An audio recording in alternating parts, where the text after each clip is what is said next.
Prologue, 1968. Meredith Jones glanced at the clock on the nightstand. Midnight. Not yet time to get up. She considered trying to sleep, but that didn't seem possible. She was too nervous, too emotional. Her heart was beating far too fast, and her breathing felt almost forced. She knew what it was. She was afraid. She had decided to do something that was fraught with fear and uncertainty. While she had chosen this path, she wasn't at all sure she should follow it to its conclusion. It was life-changing, something that would determine her future, a future that her parents didn't want to see. She knew what she wanted, but she was only 19, barely old enough to go out on her own. Her parents wanted her to go to school, or better, to marry Theodore, a slightly older man who had made his intentions plain. Theodore was more than rich enough to take care of her and her parents, if the need arose. And it wasn't that Theodore wasn't handsome. He possessed a ready smile and a strong body, and he was smart. Already graduated from college, he was ready to marry and wanted her for his wife. He had told her that together they would make beautiful babies, smart babies, babies who would transform into successful men and women. It was 1968, and while there was a war in Vietnam, Theodore was exempt. The war couldn't affect them. It was half a world away, and the government assured everyone that it would soon be over. Theodore thought that, and he was angling for a career in computers, something Meredith knew nothing about. There were fortunes to be made in computers, and he planned to claim one. With her by his side, he would conquer the world. They would be as happy as a couple could be. It was just that simple. A big house, a country club membership, travel to exotic places, everything she could want. All she had to do was say yes, exactly what her parents wanted. They were pushing her toward Theodore. Ted, a man of consequence. Her father thought Ted had his feet firmly on the ground, and yet Ted could dream, as long as it was about making money. Ted offered everything a young woman could ask for. There was only one thing wrong. He wasn't Alan. Meredith glanced at the clock. Still too early. Alan was definitely not Ted.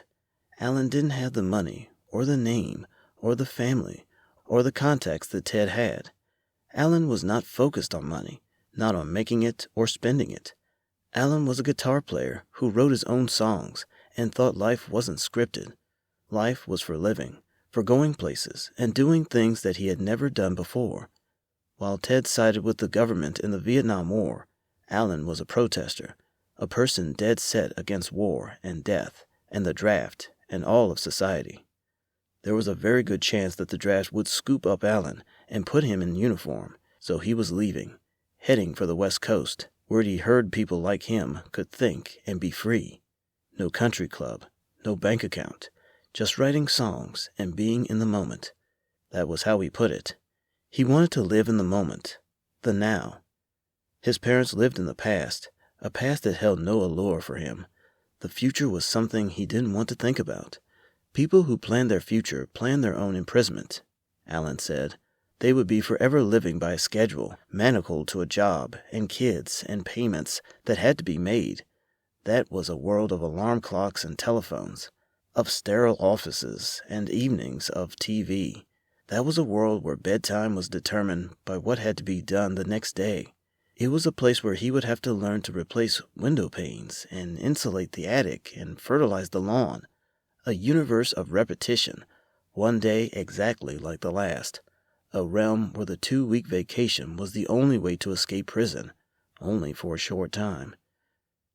Alan had seen that world, the world of his parents, where Friday nights were for going out and drinking to excess. He hated that world. He hated that his parents were pushing him in that direction. The car assembly plant was hiring. Good jobs with good pay for all high school graduates who wanted to apply. A small house, a small mortgage, the occasional night out. That was the future Alan wished to avoid, and he would avoid it by living in the present. He would push his mind and senses out to grasp the now, and with no thought for tomorrow. Today. It was always today for Alan. Today, he would write a song that made him a star.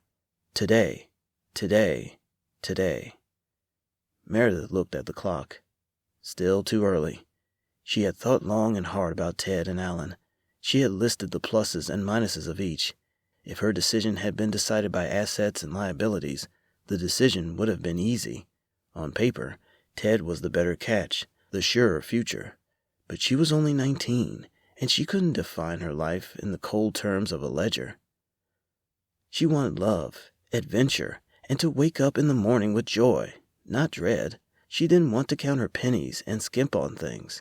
She didn't want to wait all year for a 2-week vacation where she would rush around, never taking the time to enjoy where she was. She had gone on vacations with her parents that seemed more like forced marches than vacation, every second filled with some event or travel to some event. So her inclination was always toward Alan. Mystical, magical, impractical Alan. Ted was plan B. He was what she wanted when she was older, when she had lived a little. More importantly, she loved Alan. Most importantly, Alan loved her. Well, she thought he did. She was pretty sure he did. He said it often enough, and he kissed her often enough, and he made her laugh, and she liked being around him. That was the real difference between Ted and Alan. While Meredith could tolerate Ted in small doses, she wanted to spend time with Alan. She wanted to listen to him talk and sing and play the guitar. She simply wanted to be with him, always. And that was why she was checking the clock. It was almost time to be with Alan. Meredith wanted to look at the clock, but she stopped herself. It was still too early. She didn't want to wait out in the dark because she became anxious. She knew what she had to do, and she would do it. But not yet. Not yet. Then she thought about her parents. Her parents would be horribly disappointed and hurt. They had done all they could to talk Ted up to her. They had a number of conversations with her, pointing out his sterling qualities versus Alan's impermanence. They had sacrificed in order for her to date Ted. When most of her friends were looking for jobs or working long hours, she had her days and nights free. It wasn't that she was lazy. Her parents wanted her to see what life would be like if she married Ted, and Meredith did like being with Ted. But Ted never made Meredith's heart pound, not like Alan. And Meredith wanted the excitement. She wanted Alan. She glanced at the clock. Time. She slid out of bed and quickly changed from her PJs to jeans and a tee. There was nothing formal where she was going. She tied her long blonde hair into a ponytail, and that made moving easier. She didn't turn on a light, and she knew her bedroom as well as anyone could. Shoeless, she moved about the room, gathering what she needed.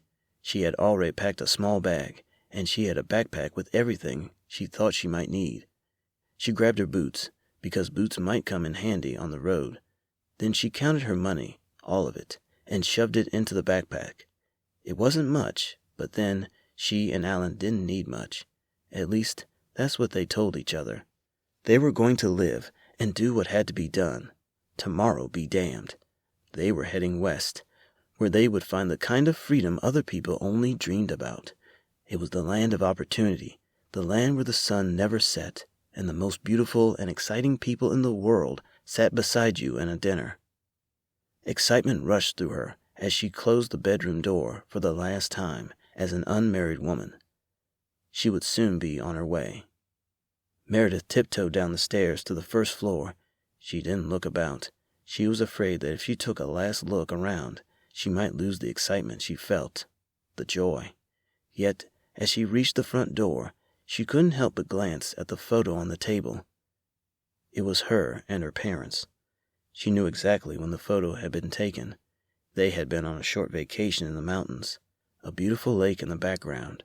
They had shared a cabin, and it had been the best weekend of her life. They had had fun and eaten well and never fussed once. That weekend, they had been the best parents ever. And now, she was sneaking out in the middle of the night without even saying goodbye. She felt like an ungrateful wretch. She had the sudden urge to go to their room and admit that she was leaving. But she couldn't do that. Alan was waiting, and they were leaving.